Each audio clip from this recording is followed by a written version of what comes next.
예, 저희가 준비한 3위는 검찰로 간 이재명 대표 큰아들의 도박 혐의입니다. 이재명 대표는 지금 본인뿐 아니고요. 최측근들도 줄줄이 재판에 넘겨졌거나 검찰의 수사 대상입니다. 그런데 오늘 이재명 대표의 큰아들이 불법 도박 혐의로 검찰에 넘겨졌습니다. 도박 혐의로 실했는데 이에 대해서 한 말씀 해주십시오. 대표님 아드님께서 힘내세요 대표님. 차를 열심히 있죠.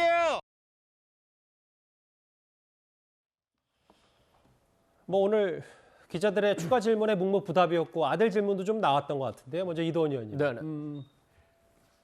팩트부터 확인하자면 불법 도박 혐의는 검찰로 넘겨졌는데 성매매 혐의는 검찰로 넘기지 않았습니다. 이 부분 저희가 일단 어떻게 받아들이면 될까요? 우선 뭐 이재명 대표 입장에서 보면 본인 사법 리스크가 있고 그 배우자 김혜경 씨도 뭐 지금 그 기소가 됐고 측근들도 이제 수사를 받고 있어서 아들까지 이렇게 이제 그 송치가 되고 이러면은 뭐 정치적으로 타격 크고 개인적으로도 굉장히 뭐 그 감정이 좋지는 않겠죠. 근데 그 아들 문제는 우리가 좀 이렇게 분리를 할 필요는 있을 것 같습니다. 예. 예를 들어서 이제 대선 과정에서 아들이 군복무할 때 진주 지역에서 군복무할 때 다쳤는데 그 성남에 있는 그 군 병원에 입원한 문제 이런 거는 이제 약간의 정치적 그 권력적 개입이 있을 수 있으니까 우리가 주목할 만하지만 예. 지금 이번에 송치된 도박 혐의라든지 이제 불송치된 그 성매매 혐의 물론 이제 그 혐의에 대해서는 철저하게 수사를 해야 되지만 이 부분은 이재명 대표의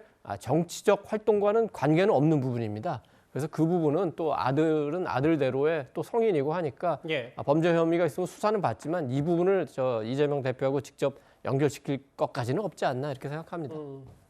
이도원 의원 시각은 이제 사생활 부분, 뭐 가족 얘기일 수 있다. 당시에도 이 논란이 최초불거했을 때 이재명 대표가 아들 잘못을 머리 숙여 사과한다. 뭐 돈 얘기도 좀 대략 했었고요. 근데 당시에도 국민의힘에서는 불법 도박 혐의보다 성매매 혐의에 집중했었는데 이건 검찰로 넘겨지진 않았습니다.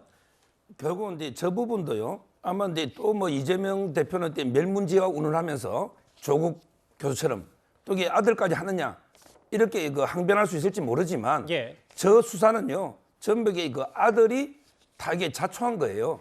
아들이 이제 그 도박 후기 있잖아요. 예. 2019년부터 21년까지 미국에 써둔 예. 아들에게 도박 후기를 올린 거.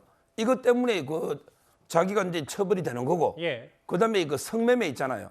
이것도 이제 경찰에서 수사했을 때 자기가 이제 그 성매매 후기를 글을 올린 거. 이것 때문에 수사가 된 거예요. 근데 문제는 성매매 후기 이거는 아들이 쓴 게 맞다. 이렇게 경찰이 밝혔는데 예. 문제는 이제 그것만 가지고 관역에 성매매를 인정할 수 있는가?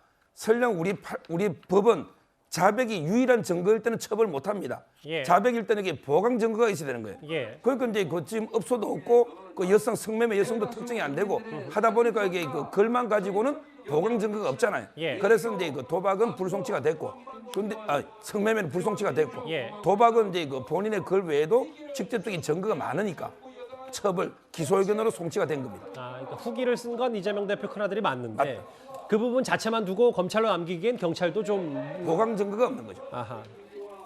두 가지 부분 오늘 글쎄요 이재명 대표 여러 가지로 위기에 놓여 있긴 합니다. 아들 문제까지 오늘 불법 도박 혐의에 대해서 뭐 예상했다라도 검찰에 넘겨졌기 때문에요.